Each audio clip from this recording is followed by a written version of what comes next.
நீங்களே எவ்வளவு தூரம் சொல்றீங்க, உங்களால எந்த அளவுக்கு முடியுமோ அந்த அளவுக்கு ஓவர் டைம் ஒர்க் பண்ணுங்க. எனக்கு உங்களை மாதிரி உழைக்கிறவங்க தான் சார் வேணும். உங்களுக்கு ஒரு விஷயத்த சொல்லணும்னு ஆசைப்படுறேன். கலாச்சாரத்தோட சேர்த்து எனக்கு இலவசமா அறிவும் கிடைச்சிருக்கு. எனக்கு என்னோட கடமைகளை பத்தியும் தெரியும், அதே சமயம் என்னோட உரிமைகளை பத்தியும் தெரியும். அதனால உன்னை ஞாபகம் வச்சுக்கோ. ஒருவேளை நீ என்னோட ரிப்போர்ட்ல கைய வச்சனா, கைய வைக்க முயற்சி பண்ணா கூட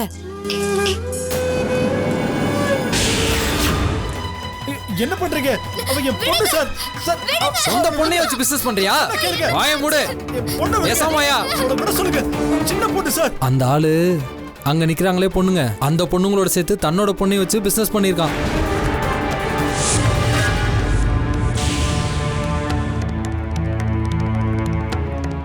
என்ன எதுக்கு இங்க வர சொன்னீங்க அத்தை? அங்க பாரு.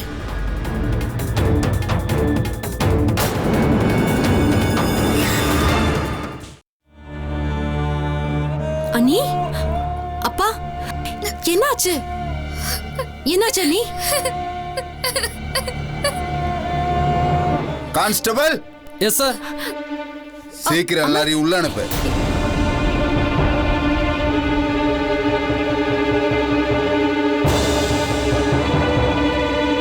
ஏய், உள்ள போ போ போ. இல்ல இல்ல, வேணாம் வேணாம் சார். ஒரு நிமிஷம், ஒரு நிமிஷம். என்ன இதெல்லாம்? ஏன் இப்படி எல்லாம் பண்றீங்க? ஒரு நல்ல குடும்பத்தை சேர்ந்தவர்கிட்ட நீங்க இப்படி எல்லாம் நடந்துக்க கூடாது. நல்ல குடும்பத்தை சேர்ந்தவரா இருந்தா பரவாயில்ல, ஆனா இவரு இந்த ஆளு பண்ண காரியத்துக்கு குறைஞ்சது 10-12 வருஷம் உள்ள இருந்து கம்பி எண்ண வேண்டி இருக்கும்.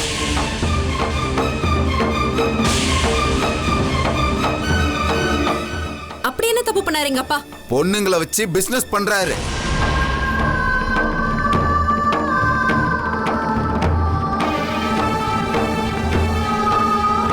பெத்த பொண்ண கூட விட்டு வைக்கல இந்த ஆளு, அவளை கூட.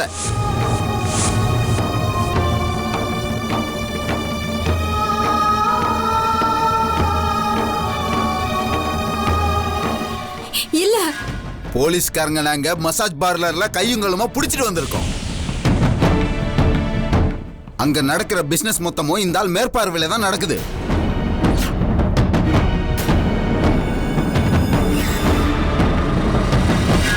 இதெல்லாம் போய், எல்லாமே போய். நீங்க ஏதோ தப்பா நினைச்சிட்டு இருக்கீங்க. இது எல்லாமே போய். எங்க அப்பாவும் என் தங்கச்சி இந்த மாதிரி ஒரு காரியத்தை பண்ணிருக்க மாட்டாங்க. எந்த சூழ்நிலையிலும் செய்ய மாட்டாங்க. அமர், அமர், அமர், நீங்களாவது சொல்லுங்க அமர். நல்லா சொல்லுங்க. இவரு தப்பா புரிஞ்சிட்டு இருக்காரு அமர். பாருங்க சார், இதெல்லாம் ரொம்ப தப்பு. ஐம் ஷூர் உங்களுக்கு ஏதாவது மிஸ் அண்டர்ஸ்டாண்டிங் நடந்திருக்கணும். இந்த மாதிரி ஹானஸ்டான ஆளுங்களை உள்ள தள்ளக்கூடாது சார் நீங்க. ஆனா போலீஸ்காரங்க இந்த ஆளா மசாஜ் பார்லர்ல கையுங்களுமா பிடிச்சிருக்காங்க. நாங்க என்ன குருடா? உள்ள தள்ளி அந்த சார். சார் வேண்டாம் சார், சொன்ன கேளுங்க சார். எங்க அப்பா தங்கச்சி எந்த தப்பும் செய்யல சார். என் தங்கச்சியை விட்டுருங்க. அமர், அமர், நீங்களாவது ஏதாவது சொல்லுங்க. ஏய், இந்த சாஸ்திரி குடும்பம் ஞாபகம் இருக்கா? போன வாரம் கூட உங்களை பத்தி பத்திரிக்கையில் வந்துச்சு. ஆமாமா, அவங்க தான் செய்யற வேலையை பாரு. சே, ஏய் பாரு பாரு, இந்த அம்மாவோட சம்பந்தி தான். யாரு? பொண்ணுங்களை வச்சு பிசினஸ் பண்றான்னு பிடிச்சாங்களே அவர் தானே? ஆமாமா, அந்த ஆளோட சம்பந்தி அம்மா தான். பொண்ணையே பிசினஸ்ல வச்சிருக்கான். நிஜமாவா சொல்ற? அப்ப இந்த அம்மாவோட மருமகளும்? இந்த அம்மாவோட மருமகள்ல, அவளோட தங்கச்சி. அது ஏற்கனவே பிசினஸ்ல தானே இருக்கு. சொல்ல முடியாது, அக்கா காரியம் இருப்பா. அதெல்லாம் வெளியில சொல்லிக்க மாட்டாங்கப்பா. பார்க்க தான் இவங்கெல்லாம் டீசெண்டா தெரிவாங்க, ஆனா உள்ளுக்குள்ள என்னென்னமோ நடக்கும். இன்னைக்கு வண்டவாளம் தண்டவாளம் ஏறிடுச்சுல.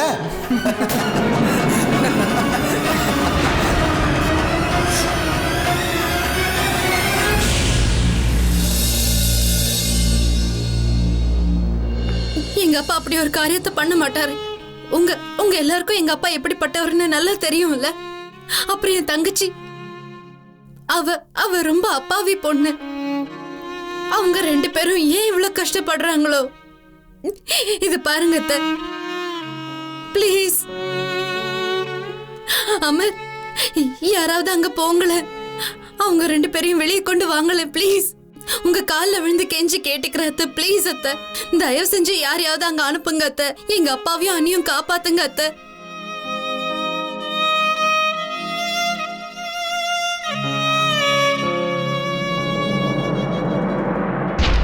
நான் எதிர்பார்த்ததை விட என் செல்ல தங்கச்சியோட நிலைமை ரொம்ப மோசமா இருக்கு போல இருக்கே. ஏற்கனவே அத்தைக்கு எதிராக நடந்து ஏகப்பட்ட பிரச்சனைக்கு ஆளாயிட்டா. பத்தாததுக்கு இவ பிறந்த வீட்டுல வேற இவ்ளோ பெரிய காரியத்தை செஞ்சு வச்சிருக்காங்க. நம்பவே முடியல. மாமா, எங்க அப்பா அப்படி ஒரு காரியத்தை பண்ண மாட்டாருன்னு உங்களுக்கு நல்லா தெரியும்ல. ப்ளீஸ் மாமா, நீங்களாவது ஏதாவது செய்யுங்களேன். எங்க அப்பாவை அங்கிருந்து வெளியே கொண்டு வாங்க.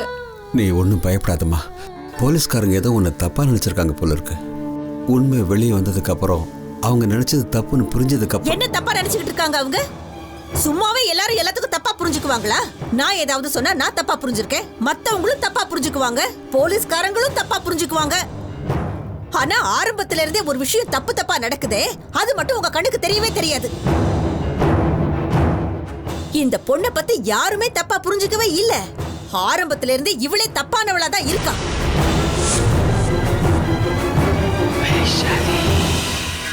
ரொம்ப பெருமையா பேசிக்குவீங்கல்ல, நீங்க தேர்ந்தெடுத்த பொண்ணு ரொம்ப நல்ல குடும்பம் அப்படின்னு. இப்போ நீங்களே பாத்துக்கிட்டீங்கல்ல.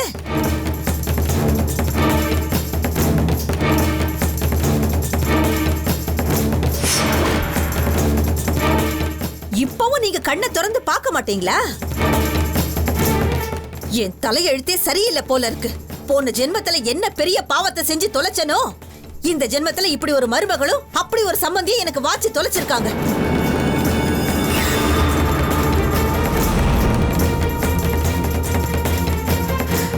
நான் என்ன பண்றது? இப்ப நமக்கு அவங்க சம்பந்தியா வேற ஆயிட்டாங்க. சமுதாயத்துல அவங்க தலைய குனிஞ்சு நின்னாங்கன்னா நாமளும் தலைய குனிய வேண்டியதா இருக்கும். பாக்குறவங்க எல்லாம் இவங்கள கை நீட்டி பேசினாங்கன்னா அந்த விரல் தானா நம்ம பக்கமும் திரும்பும். அதனாலதான் இவ்வளவு தூரம் நடந்ததுக்கு அப்புறமும் கூட இவளை வீட்டை விட்டு நான் துரத்தாம இருக்கேன். ஏன்னா இது நம்ம வீட்டுக்குள்ள நடக்கிற விஷயம். 4 பேருக்கு தெரிஞ்சதுன்னா அவ்வளவுதான். இந்த சமுதாயத்துல கொஞ்சம் நஞ்சம் இருக்கிற மானமும் காத்துல பறக்க ஆரம்பிச்சிடும். இந்த ஒரே ஒரு காரணத்துக்காக மட்டும்தான் இன்னைக்கு நான் ஒரு முடிவை எடுத்திருக்கேன்.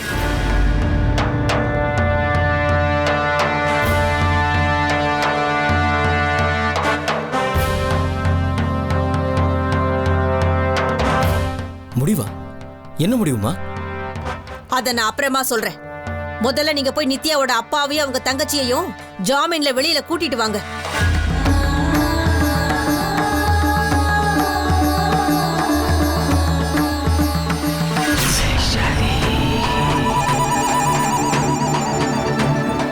அம்மா, நீங்க என்னம்மா பேசுறீங்க? இவ்வளவு தூரம் நடந்ததுக்கு அப்புறமும் நீ சொல்றது கரெக்ட் தான்டா. அவங்க போலீஸ் ஸ்டேஷன்ல இருந்து வெளியில வர்றது அவங்கள விட நமக்கு தான் ரொம்ப முக்கியம். ஏன்னா அவங்க எத்தனை நாள் அந்த போலீஸ் ஸ்டேஷனுக்குள்ள இருக்கிறாங்களோ அத்தனை நாள் அவங்கள பத்தி எல்லாரும் பேசிக்கிட்டே தான் இருப்பாங்க. நாம அவங்கள மாதிரி மோசமான ஆளுங்க கிடையாதுன்னு எத்தனை பேர்கிட்ட நாம விளக்கம் கொடுக்க முடியும்? நீ உடனே நம்ம அட்வொகேட் கிட்ட போ. எவ்வளவு சீக்கிரம் முடியுமோ அவங்க 2 பேரையும் ஜாமீன்ல வெளியில கொண்டு வா. அதுக்கப்புறமா தான் என்னோட முடிவை என்னன்னு நான் சொல்லுவேன்.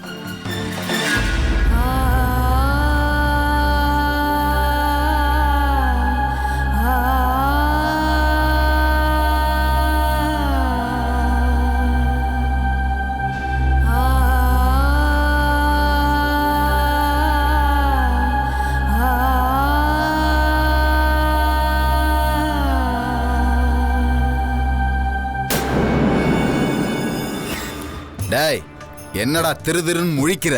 இவ்வளவு நாள் ஜாலியா இருந்தியா? ஜாலியா நான் காட்டுறேன்டா இப்ப. ஓகே, என்ன திமிரடா உங்களுக்கு? யோ, இந்த வயசுல கிருஷ்ணாராமான்னு சொல்லிட்டு இருக்கிறத விட்டுட்டு இப்படி பண்ணிருக்க?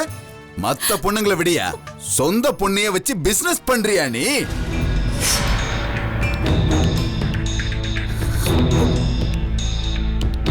பணம் சம்பாதிக்கிறதுக்கு அந்த அளவுக்கு வெறியா உனக்கு?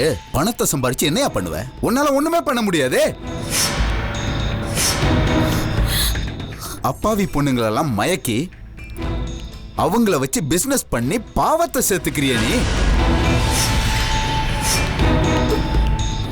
சூனியக்காரியா இருந்தாலும் அவ குடும்பத்தை ஒண்ணும் செய்ய மாட்டான். ஆனா நீ இருக்கியே, பெத்த பொண்ணை கூட விட்டு வைக்கல. ஆமா, ஒரு நாளைக்கு எவ்வளவு சம்பாதிப்ப? இனிமே உன்னால இதுல சம்பாதிக்கவே முடியாது. ஆனா அதுக்காக நீ கவலையே படாத. இனிமே 10-12 வருஷத்துக்கு உனக்கு அரசாங்க வேலை இருக்கு. எந்த குற்றத்துக்காக உன்னை அரெஸ்ட் பண்ணிருக்கமோ அந்த குற்றத்துக்காக குறைஞ்சபட்சம் 10-12 வருஷமாவது நீ ஜெயில கம்பி நீட்டிருப்ப.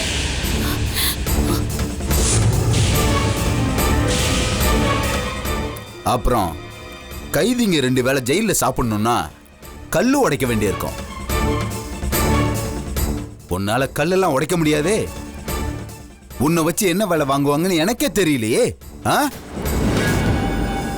அத பத்தி எனக்கு என்ன? நான் ஒண்ணு ஜெயிலர் கிடையாது. உன்னால எனக்கு எதுக்கு டென்ஷனு?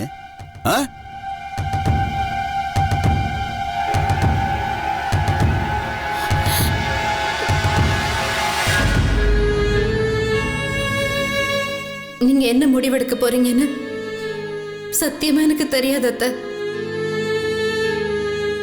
ஆனா எங்க அப்பாவையும் அண்ணியையும் வெளியே கொண்டு வர்றதுக்கு நீங்க செய்யற இந்த முயற்சியே எனக்கு ரொம்ப பெரிய விஷயம். இவ்வளவு நாள் அத்துல தண்டிக்கணும் தான் நான் நினைச்சிட்டு இருந்தேன். ஆனா இப்ப நான் ஆசைப்படுறதெல்லாம் ஒன்னே ஒண்ணுதான், எதையாவது செஞ்சு என்னோட அப்பாவையும் அண்ணியையும் நிரபராதியும் நிரூபிக்கணும். அவ்வளவுதான். இதுக்கு மேல நான் வேற எதுவும் ஆசைப்பட மாட்டேன். ஆனா என்னோட இந்த புகுந்த வீட்டுக்காக நான் ஒன்னே ஒண்ணு வேண்டிக்கிறேன் கடவுளே, இந்த குடும்பத்தோட மானம் மரியாதை என் பிறந்த வீட்டால எந்த வகையிலையும் பாதிக்கப்படக்கூடாது. என்னோட பிறந்த வீட்டால என்னோட புகுந்த வீட்டு பெருமைய நான் என்னைக்கும் அழிய விடவே மாட்டேன். நீ சொல்லலன்னா பரவாயில்ல, உன் பொண்ணையாவது சொல்ல சொல்லு. உன் பிசினஸ் அவளால தானே பெருசா போயிட்டு இருக்கு. அதனால அவளுக்கும் எல்லாம் தெரிஞ்சிருக்கும்ல. சொல்லுமா மிஸ் ஆட்டம் பாம், ஒரு நாள் அப்பனும் பொண்ணு சேர்ந்துக்கிட்டு எவ்வளவு பணம் சம்பாதிப்பீங்க?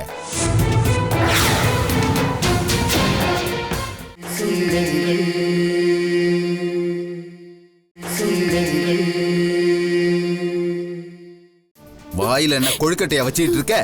எவ்வளவு நேரமா கேக்குறேன், சொல்ல மாட்டே நீ?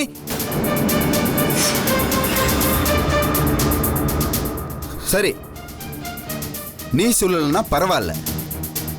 உன் பொண்ணுதான் இருக்காளே, அவளையே கேட்டுக்கிறேன். என்ன இருந்தாலும் அவளால தானே பிசினஸ் நல்லா போயிட்டு இருக்கும். இவளுக்கு எல்லா விஷயமும் தெரிஞ்சிருக்குமே. சொல்லுங்க மிஸ் ஆட்டம் பாம், ஒரு நாள் அப்பனும் பொண்ணும் சேர்ந்துக்கிட்டு எவ்வளவு பணம் சம்பாதிப்பீங்க?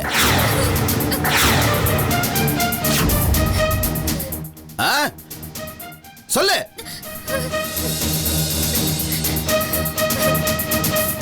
இப்படி அழுதெல்லாம் சமாளிக்கலாம்னு நினைக்காத. எல்லாத்தையும் எனக்கு சொல்லியே ஆகணும்.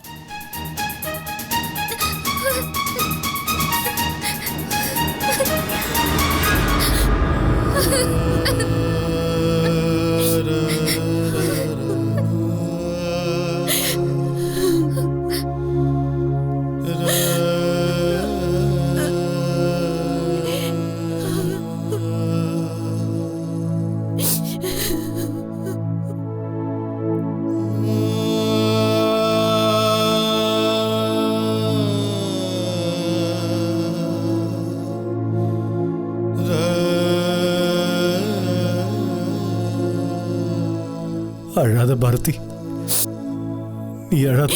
என்னால உங்க 2 பேரையும் இந்த நிலைமையில என்னால பார்க்க முடியலங்க. நீ கவலைப்படாத பாரதி, சாஸ்திரி சார் நிச்சயமா நமக்கு உதவி செய்வார். எனக்கு அவர் மேல முழு நம்பிக்கை இருக்கு பாரதி.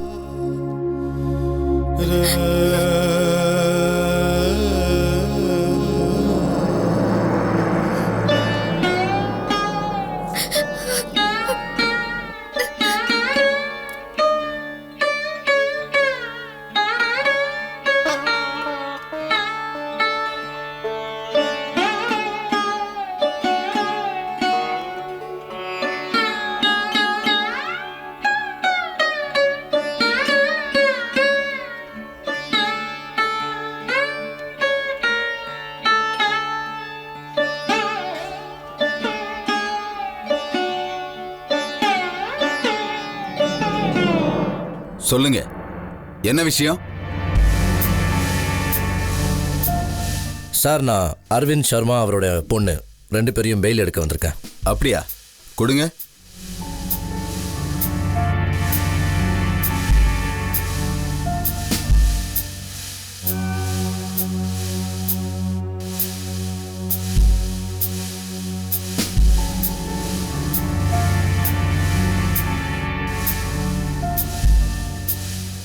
கான்ஸ்டபிள். Yes sir. அவங்க 2 பேரையும் விட்டுரு. Okay sir.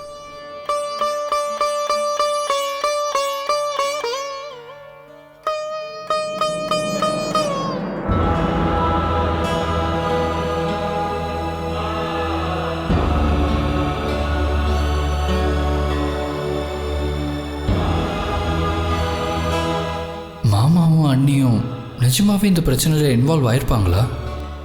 இல்லை. ஆனால் சந்தர்ப்ப சூழ்நிலையால் யார் எப்படி போவாங்கன்னு அவங்கவுங்களுக்கு அந்த டைம் வரும்போது தானே தெரியும். இருந்தாலும் என் மனசு ஒத்துக்கலை. அவங்க அந்த மாதிரிலாம் பண்ண மாட்டாங்க.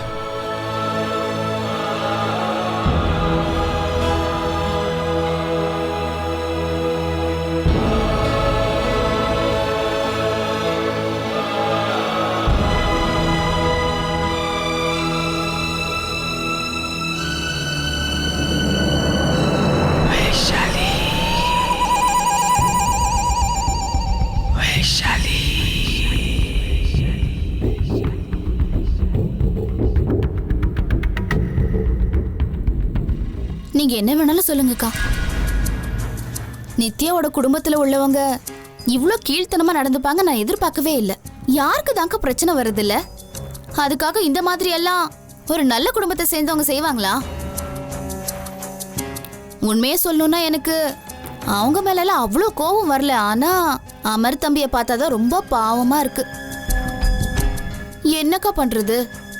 என்ன இருந்தாலும் நித்யா அவங்க வீட்டு பொண்ணு தானே. அவங்க குடும்பத்து ஆளுங்களுக்கு உதவி செய்யணுன்ற ஜோர்ல அவ தன்னோட தங்கச்சி மாதிரியே இவ்வளவு பிசினஸ் பண்ணுன்னு முடிவு பண்ணிட்டானா? அதுக்கப்புறம் என்ன இருந்தாலும் அமர் தம்பி அவளுக்கு இவ்வளவு இடம் கொடுத்துருக்க கூடாது. என்னதான் இருந்தாலும் அவளை ஒரு பக்கம் அவர் கண்காணிக்கணும். இல்லைன்னா கண்ணத்துல கை வச்சுட்டு உட்கார வேண்டியதுதான். அவரால் வேற எதுவும் செய்ய முடியாதே. என்னக்கா நீங்க எதுவுமே சொல்ல மாட்டேங்கிறீங்களே? அமைதியாவே நின்னா எப்படி?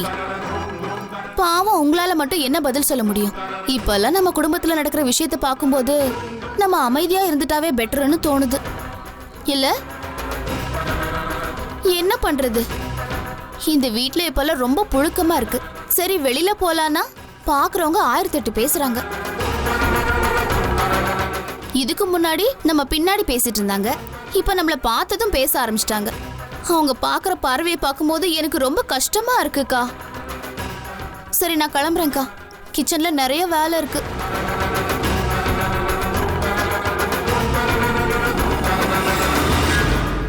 உங்ககிட்ட ஏதாவது பணம் இருக்கா? எது கேட்குற? அம்மா வீட்டுக்கு போகணும். அப்பா மேலேயும் அனி மேலேயும் பொய்யான பழி விழுந்திருக்கு. அவங்களுக்காக அந்த ஆண்டவனை எதிர்த்து போராடணும்னாலும் நான் போராட தயாரா இருக்கேன்.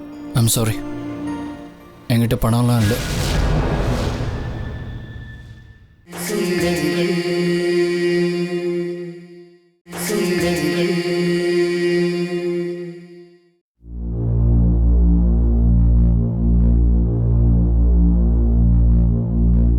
அமர், உங்ககிட்ட பணம் ஏதாவது இருக்கா? என்கிட்ட இப்ப பணம் இல்லை. ஏன், என்ன விஷயம்? எங்க அம்மா வீட்டுக்கு போகணும். எங்க அப்பா மேலேயும் அனி மேலேயும் பொய்யா பழி விழுந்திருக்கு. அவங்களுக்காக ஏதாவது செஞ்சுதானே ஆகணும் அமர். அவங்களுக்காக அந்த ஆண்டவனை எதிர்த்து போராடணும்னாலும் நான் போராடிதான் ஆகணும். இது என்னோட கடமை அமர். ஐம் சாரி, என்கிட்ட பணம்லாம் இல்லை.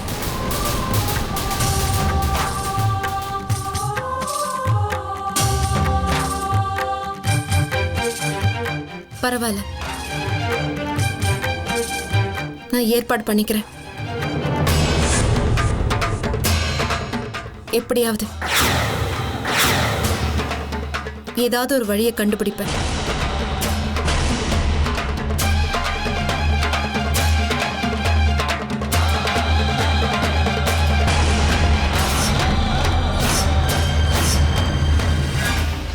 இந்த நித்யாவும் அந்த குடும்பத்தை சேர்ந்த பொண்ணு தானே.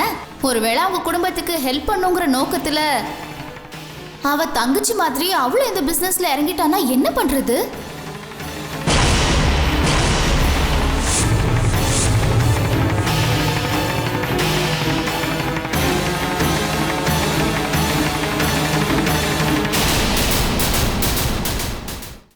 நாங்க வெளியில தலை காட்ட முடியாத அளவுக்கு நீ எங்க முகத்துல கரிய பூசிட்ட நித்யா.